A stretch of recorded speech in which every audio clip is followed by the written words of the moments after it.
You know, it's difficult to get a straight answer from many people that are in the fitness industry on what the core is. I've been looking through books, I've been looking through some textbooks from Great Cook, and it seems like everybody has a different take on what the core is. I don't know. Maybe I'm gonna have to start right and see what I come up with. The core. What is the core? Question mark. You know, I don't know. I don't even know where to begin. I wear a hat that says the core, but I can't even really explain it. It's ridiculous. I guess I gotta break down and buy a new computer. I can't even get online on this damn thing.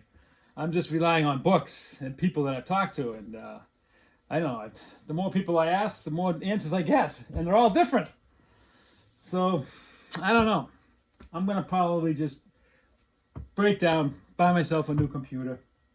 What the heck? It's time, I think. I've had this since 1991. I'll buy a new computer. I'll look on some periodical journals rather than Google. Google is a bunch of bullcrap. And I'll finally get to the bottom of what the real answer is on what the core is. And then I can wear this hat with pride. So I think that's what I'm going to do. And I think I'm going to probably do a TV show on it. What the heck? I'll share my knowledge with the rest of the world. That's what I'm going to do. One last thing.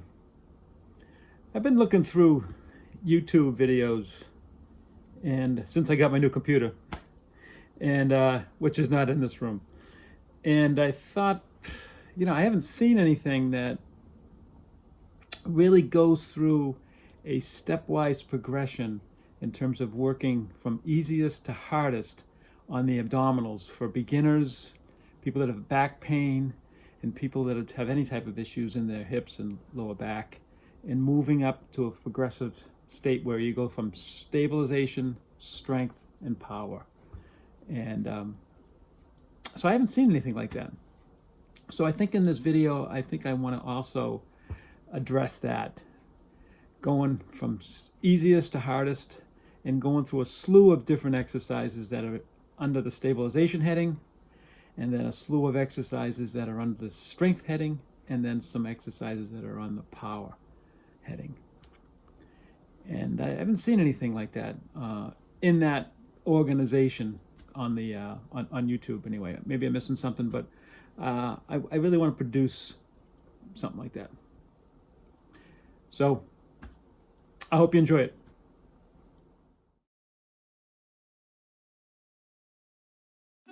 Welcome to Core Essentials. My name is Mike Sylvester, and we're on location at the 10X Club in Natick, Massachusetts, and my special guest, colleague, and good friend is with me today, Beth Gifford. Welcome to Core Essentials, Beth. Thank you, Mike. And give us a little idea of what we're going to do today. So today we're going to work on some pretty intense abdominal exercises to strengthen the core. Which you'll be demonstrating. Yes. And I'll be narrating behind the camera. Yes. And before we do that, we should probably go to a clip of Mike explaining exactly what the core is. So what is the core? Before I answer this question, it's interesting to note that if you ask 5 different trainers, you're more than likely going to get 5 different answers. So how do you know that my answer is the right answer? You don't. But my answer is primarily based on the many years I've studied physical therapy, worked in many clinics and health clubs, and asked many people who are a lot smarter than me. And this is what I've come up with. First off, let's dispel some myths about the core. Number 1, core muscles are not just your abdominal muscles. Matter of fact, the core muscles span from your neck all the way down to your pelvis. Number 2, you shouldn't have to tell someone to turn on their core. The core muscles act on reflex and are hardwired, so to speak, to turn on when needed. Unless, of course, you have a neurological problem. So what are these core muscles and how do you train them? The core musculature is basically made up of 2 types of muscles. Deep muscles that attach directly to the spine and pelvis. These muscles are built for stability. The other core muscles are more superficial and are built more for movement. So let's first talk about the deep core muscles. When you move your upper or lower extremities, your arms and legs, your deep core muscles turn on first to stabilize your spine and pelvis. This occurs undoubtedly for protection. You want your spine and pelvis to be stable before you place demands on it. Think of shooting a cannon out of a canoe. Not a good idea, right? You want the cannon on a stable surface. This stable surface is analogous to the muscles that supply stability in the body. These deep muscles are built more for stability and holding postures for prolonged periods of time. So training these deep muscles don't require a lot of load, but rather performing exercises that are long in duration with light resistance. These muscles also act on reflex, so they are best worked in an environment that is proprioceptively enriched. Whew, what the heck does that mean? Basically, an environment that is unstable or requires balance and is also unpredictable, which we will demonstrate such exercises in this video. The other core muscles are the superficial muscles that do not attach directly to the spine and are built more for movement or mobility. Unfortunately, most people in gyms pay more attention to these muscles since they are more noticeable on the beach.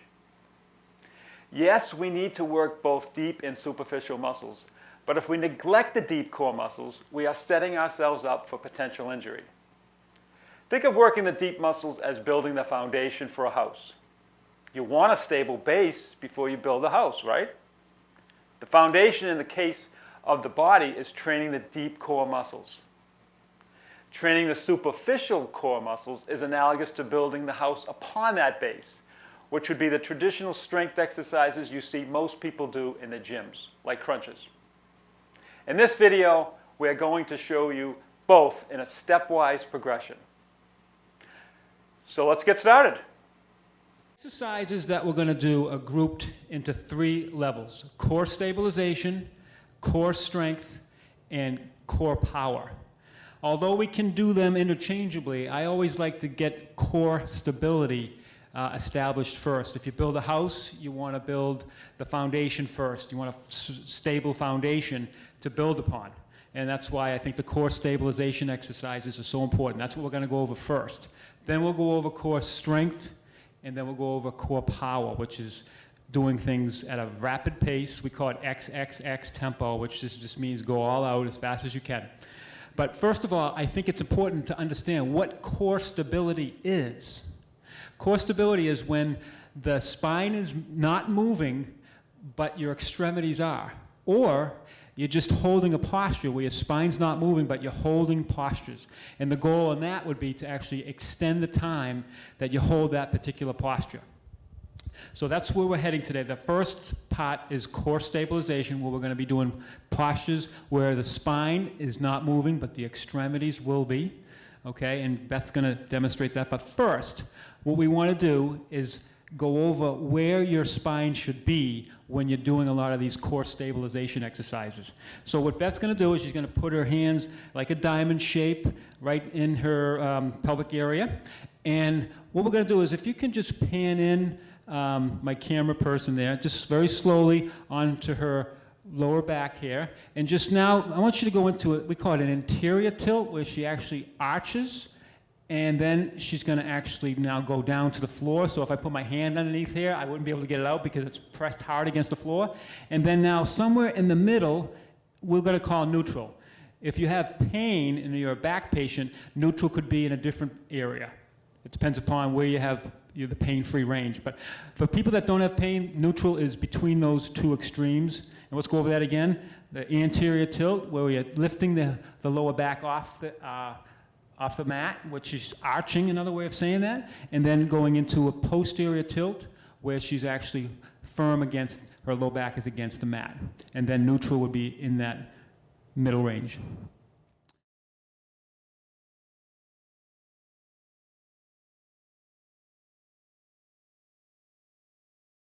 Okay, Beth's now got the show. She's the star of the show here now. And now we're going to basically go over what we call the dead bug progressions. And this is good for people that have just come out of physical therapy. We see this in a lot of physical therapy. This is opposite arm and leg. Her back is in neutral, like we talked about.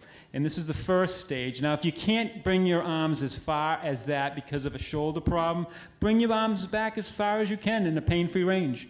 Okay, the key here is you want to be pain-free in your upper extremities. Your spine is not moving. It's stabilized. You might want to keep your abs braced or tightened during this exercise or all of these progressions that we're going to be talking about today. So now we're going to go into the next stage of the dead bug, which is now we're leaving the foot off the ground like that, and opposite arm and leg. So as she's moving her left arm behind her, her left leg is going down, okay? And now the next stage would be a little bit harder. We bring the head up now. So now her abs are, it's actually easier to keep a flat back when her head's up because the body automatically wants to the back wants to flatten. So that, and now we're going to go to the next phase where she brings her legs a little bit more straighter. So if the further the leg goes down, the more challenge it is on the abs because of the abdomen, because the back wants to arch, but you're keeping your abs tight so it doesn't come off the mat. So you're in that neutral still, and her head is feeling it. What you might want to do too is place your tongue against the roof of your mouth. That'll encourage some core muscles in the neck to actually be firing. Okay, the next stage now is the hardest one of them all, or one of the hardest.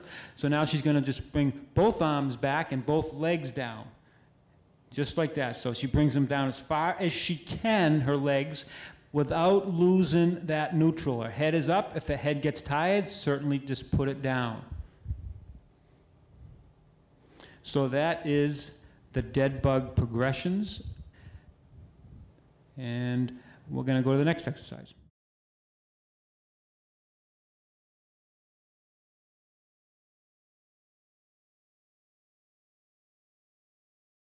Okay, we're going to go to the plank position now. The beginning plank is the position that Beth is in right now. She has her head down in neutral, and everything is sort of lined up from her ear, shoulder, hip, and knee. So basically, she's in neutral. And again, these exercises are from easiest to hardest, so, but it doesn't always match that rule, okay? So anyway, she's on, her shoulders are directly above her elbow, and so what she's going to do is she just holds that position for however long she can do it. We want to, if she can do this for a minute or even 2 minutes, then we would progress it to the next level. And the next level would be to actually extend the hip without influencing the spine from the head down to the tailbone. You do not want anything to move. And then she'd basically alternate, do the other side, like certain 5 to 10 times. And her abs are braced or tight. And that is the hip extension with the knees bent. Now we're going to do it with the legs straight and then toes on the ground. Just lower that down a little bit. Beautiful. Head down. And she's in a neutral position in her neck, or what we call axial extension or a chin tuck. So if I took her ear, shoulder, hip, knee, and ankle are all in a straight line. And that, again, you hold that.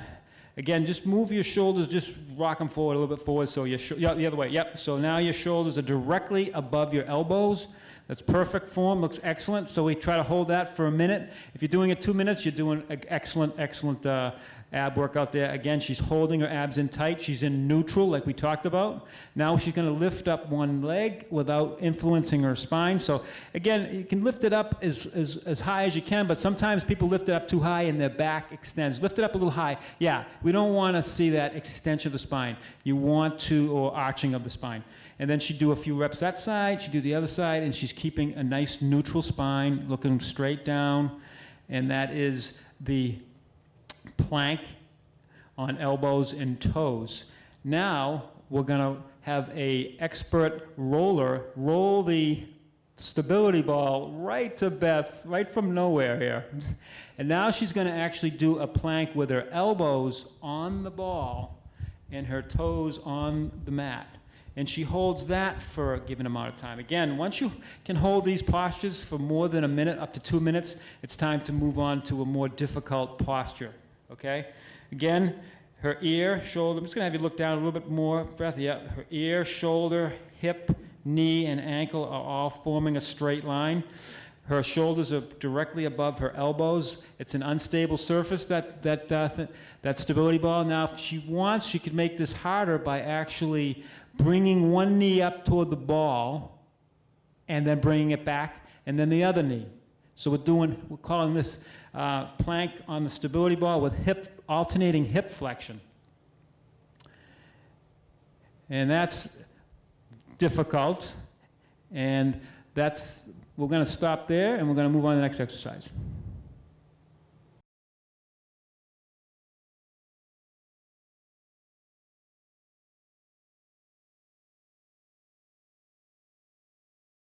A lot of times in the abdominal world and in the gym world, we tend to move only in one plane. This is the first of, we're working a different plane. We call it the frontal plane. Basically all it is that you're basically doing an exercise that's working the sides, or what we call the lateral subsystem in this industry.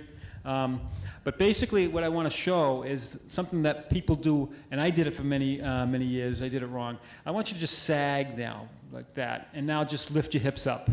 Just lift them right off the ground, and come down and sag. That can put damage to your lumbar spine, especially if you're an acute patient in back pain. So we don't want to do that. What we want to do is I'm going to bring my camera so you can see this. And so don't mind if it's amateuristic, but basically I want you to see, come down now towards your heels, Beth, bring down towards your heels, and now come back up. So you're thrusting forward.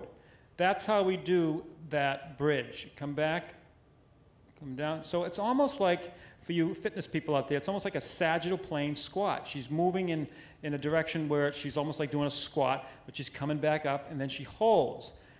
Now the hold time is depending upon the individual. And then you come back down again. So you might want to start with 5-second holds, then work up to 10-second holds, and then 15, finally up to maybe a minute or 2 minutes is my cutoff point. And then we would move to the next exercise. Okay, this is an exercise that I learned from Dr. Stuart McGill from Canada. He actually had a great way of doing the side plank integrating with the prone plank we just saw. So basically Beth's in a side plank position. Her top leg is in front, and her back toes are actually almost touching her front heel. Okay, so she's got her ribs and her hips are locked together. Okay, they don't move in different, they move together. They don't move separately. Okay, that's very important. So they want to be locked. Okay, so now what we're going to do is we're going to now go into the prone plank position. They stay, see how she stays together, beautiful. And we hold that for a given amount of time, we'll say 5 seconds, and now we go the other way. And she's staying locked, her hips and her ribs, exactly what she's showing. And she can also bring her elbow back, her top elbow, and squeeze her shoulder blade down and in to get some shoulder blade activity there. And now we're going to go at a different pace. We're going to go a little faster but still keeping those rules still apply. Boom. Go back, bring it in, and she can also thread the needle when she comes back down on the top of one, like boom, bring it back, then do the other side, bring it in, thread the needle, come in, get that, a lot of those little obliques there. She keeps going back and forth. Nice. The other way. Again, this is all under the core stabilization. Yes, her body's moving, but her spine's stabilized. And that is the side bridge integrated with the prone plank.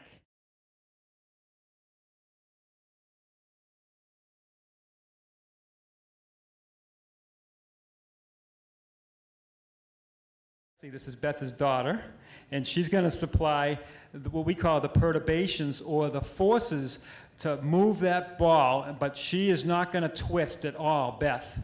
Beth is not going to twist, but she's going to try to make her twist, and she has to stabilize with her core muscles. So she's kind of trying to rotate, and she's trying to twist her to the left. The key thing here is that Beth should not be moving at all. Her body should not be moving. These are, again, we're encouraging perturbations, and then we try to do them without her expecting it. We just kind of move all in different directions. She's just trying to stabilize. You can see that she's working.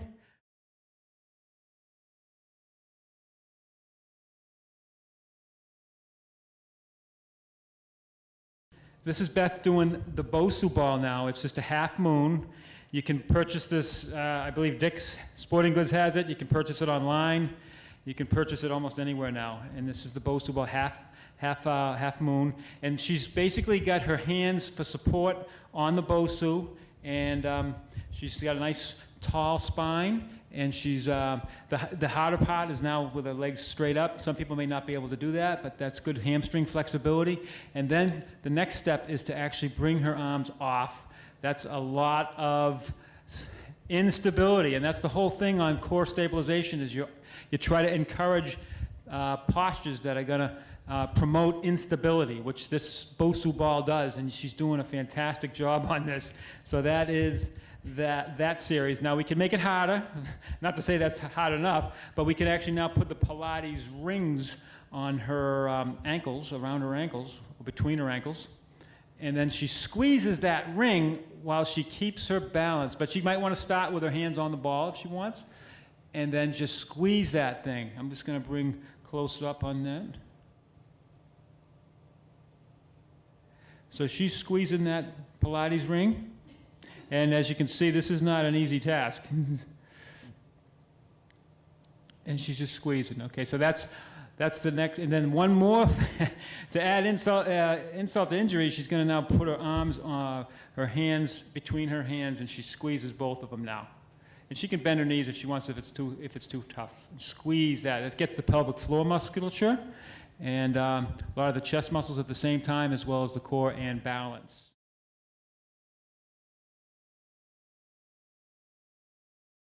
Okay, this is the Superman banana exercise. I have to admit, I saw this first on the P90X program with none other than Tony Horton, so we'll give him a plug here.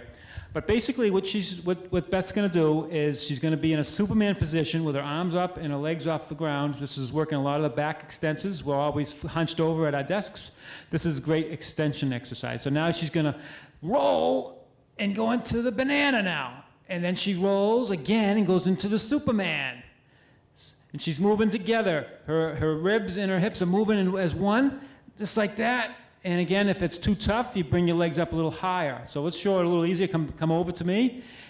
And now bring your legs up a little higher to the ceiling. So that's a little bit easier on your back if you're a beginner. So let's do it one more time with the hard way. Come up, right up, and then back to me. Superman banana. Excellent exercise for the abs and lower back.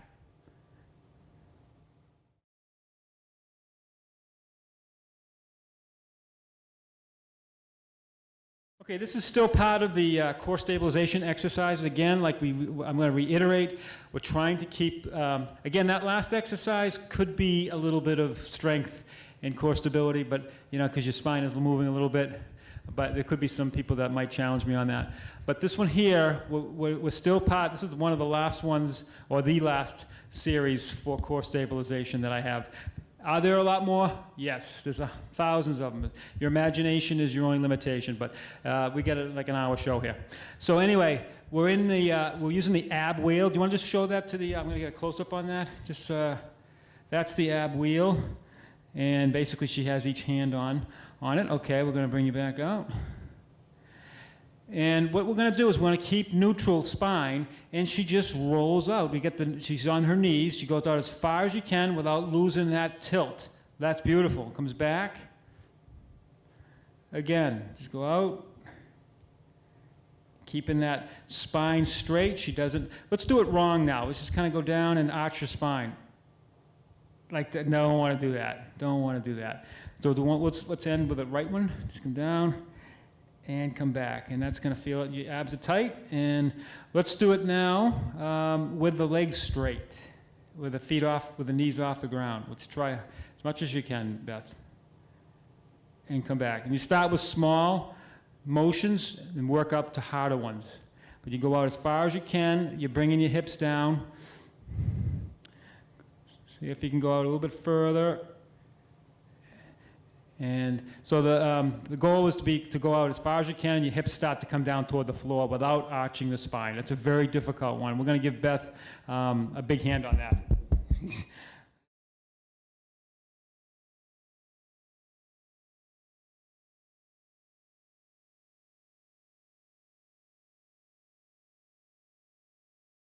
Okay, we reached the next stage, is core strength. I learned this from Stu McGill. Again, core strength simply means that the spine is moving during any given exercise. The sit-up, for example, would be and this is a variation of the sit-up, but we're going to actually pivot from the, if you could point, Beth, where we're pivoting from, right between the sternum, between the nipples areas, right in there. That's where we're pivoting, not the low back, okay? She's got her hands underneath her low back, and her elbows are actually giving her, you can bend the elbows a little bit more, Beth. Oh, I guess that's okay. And she's just lifting up now. The one leg is bent and one leg is straight to actually promote a neutral spine, and then she comes back down.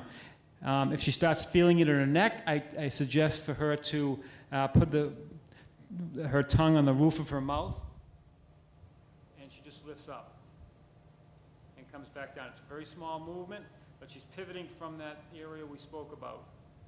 Let's do a few more of those. Good. That's the McGill sit-up. Now let's make it a little harder by actually raising the stakes by putting your hands on your, like the diamond, and take your elbows off now. Good. Again, she's just pivoting from this mid-sternum. She's not poking. Now let's show her where you poke the chin, which is not the way you do it. Yep, even higher, so you're actually looking like up, way up. Yeah. And then look like this, Beth, like that. Yeah, we don't want, that's what I see everybody doing. But we just saw a great jaw right there, that square jaw of Beth's there. But we don't want to actually see that, okay? So that is the McGill sit-up.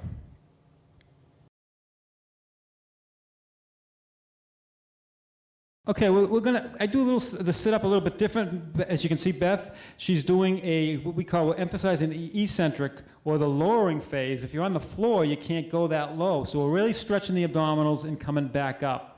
You should really feel that. This is an advanced exercise. I'm not recommending this for everybody. But basically, you keep your elbows back, so you're pinching your shoulder blades. You're not using your hands to lift your head up. You basically just have them there like she has. And you're really coming down, and you're not, if people are not used to doing this, they're going to feel their abs the next day after doing a set of 15 of these. But see how far she's only coming up? She's just coming up to the point where we came up almost at when we did the McGill sit-up. So she's coming down, getting a full stretch of the abdominal, and then she comes back up, and she's really feeling that in her abdominals. That is the full range sit-up on the stability ball.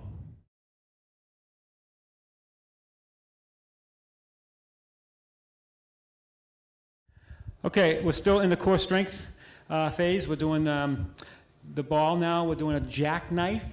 Beth's in the position to start. She just hugs the ball. She goes her body over the ball, and she walks out. And right around to her knee, shin area. And then basically she just brings her knees into her chest, comes back down, but doesn't arch her back. Perfect.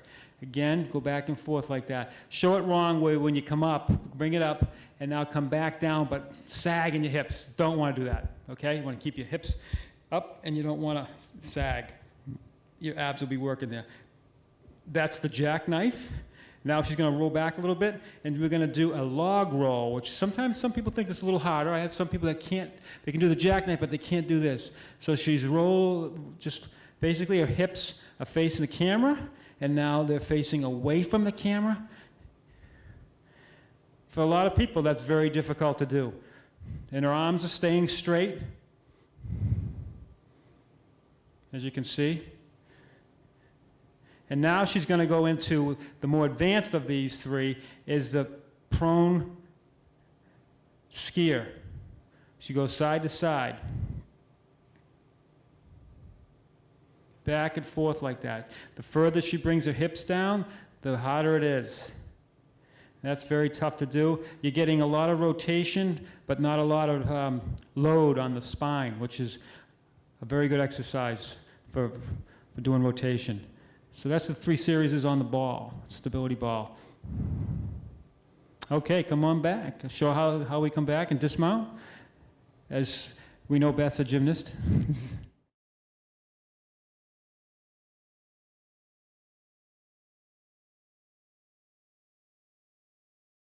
On to the point where we're doing a half get-up. Some people call it a half Turkish get-up. But basically, I saw this a while ago. Kettlebells have made a comeback in the gym for a while now. They've been around since vodka in Russia.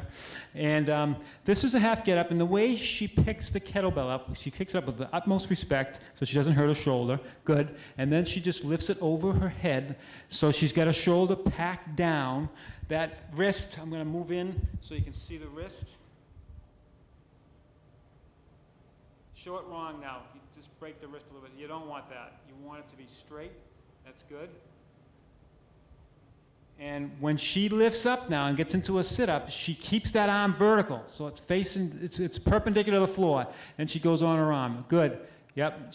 Come down slow. Keep that vertical. Shoulder down and packed. Working the abs, the obliques. A lot of the scapular stabilization stabilizes in the back of your shoulder or the middle of your back. Come down. Let's give yourself a little break. Bring it down. Remember how we brought it down? And now, great.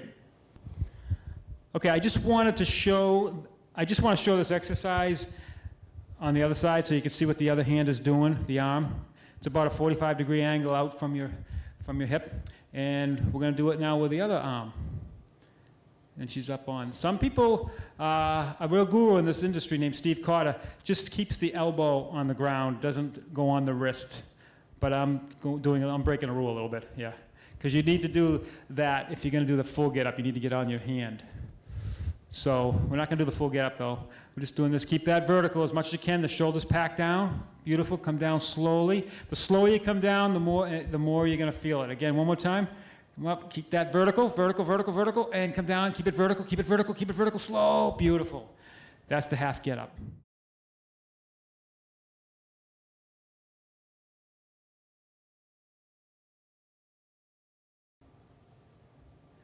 Okay, this next exercise is called a double get up, sit up, okay?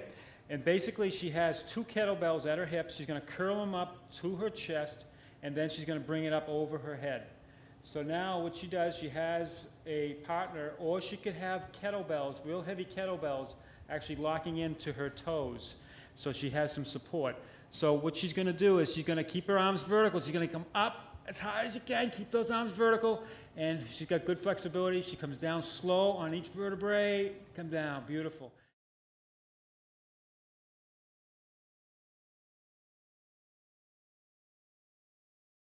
Okay, this is the lower trunk rotation. Some people call it tick-tock, especially with your legs up. But we're going to start on real easy. Just basically, it's a great warm-up. It's okay. The way she's, doing it, it's a lot of times physical therapists will give their patients this just to, if they're acute in their back pain, it helps them. Her shoulders. What she wants to do is when she's rotating her knees towards her left, you don't want her right shoulder to come off, and as she's rotating to her right, her left shoulder blade should not come off the ground. So her shoulder blades are glued to the mat. And the next phase would be to bend the knees and then rotate. And again, you don't want those shoulders to come off the mat. They're glued to the mat. And then we're going to do the legs straight. Now, if you don't have good hamstring flexibility, it's going to be very difficult for you to do this. But her arms are in a cross position. Again, when she's going to her left, you don't want that right shoulder blade to come off. And if it does, that's your range. That's okay. But it's obviously, this is the harder of the series. You can make it harder by actually putting ankle weights on the ankles to make it even harder. And that is lower trunk rotation progression.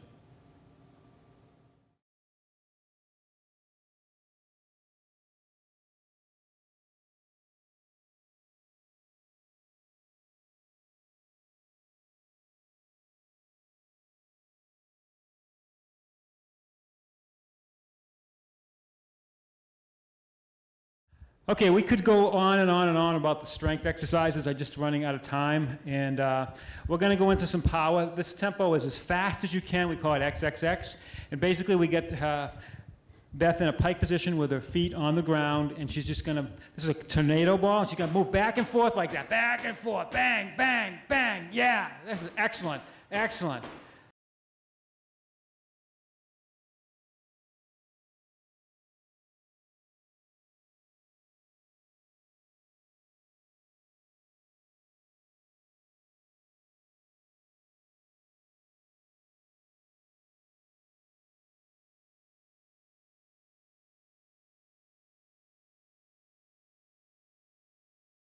So now that you've done the exercises and you're gaining strength in your core, you may have some really beautiful, strong abdominal muscles or even a six-pack, but in order to reveal those, you may need to lean down.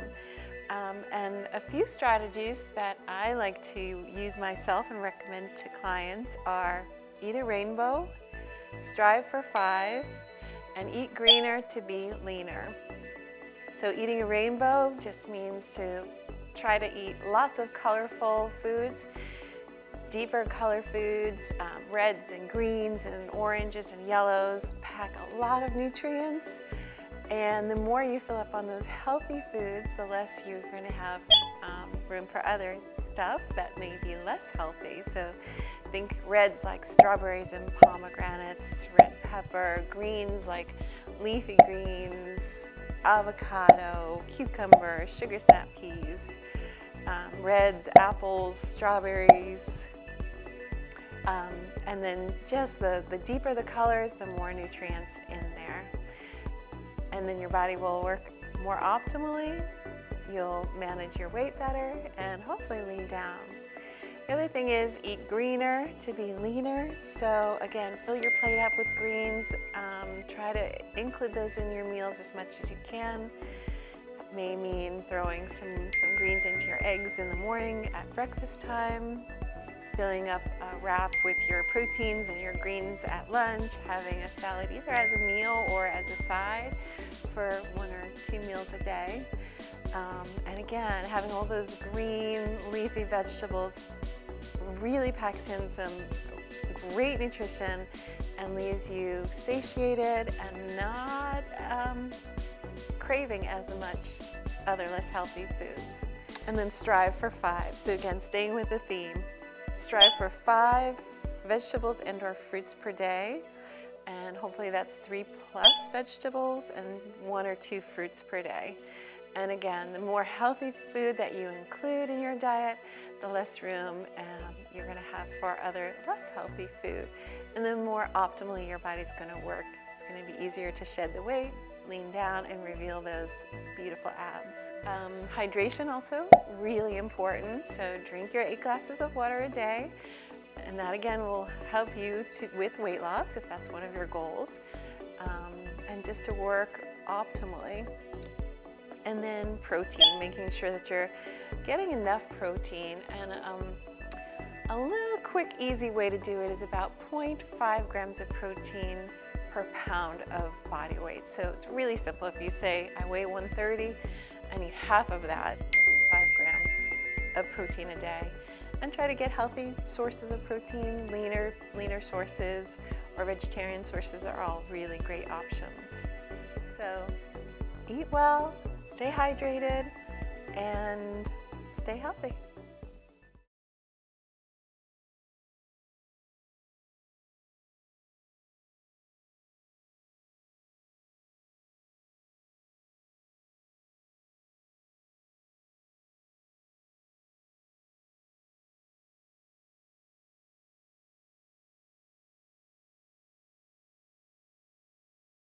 I probably should quit out of this and be done with this computer. I'm not going to save that document. Oh, maybe I should get a Mac. Maybe I'll buy a Mac. I don't know. This is this is really old. This computer. I don't even know how to shut it off. I got to hold the mouse down. Let's see. How do I do this? How do I shut this computer off? I think think I just do. No, I think there's a way to do. I don't know how to shut my computer off. It's been so long. Special. That's it. Shutdown. There we go. Way too long I've had this computer. Still can use Word on it, Microsoft Excel. Let's do some spreadsheets, but yep. Gonna buy a new computer. I'll buy a Mac. iMac. Safe to shut your computer off. I'm done.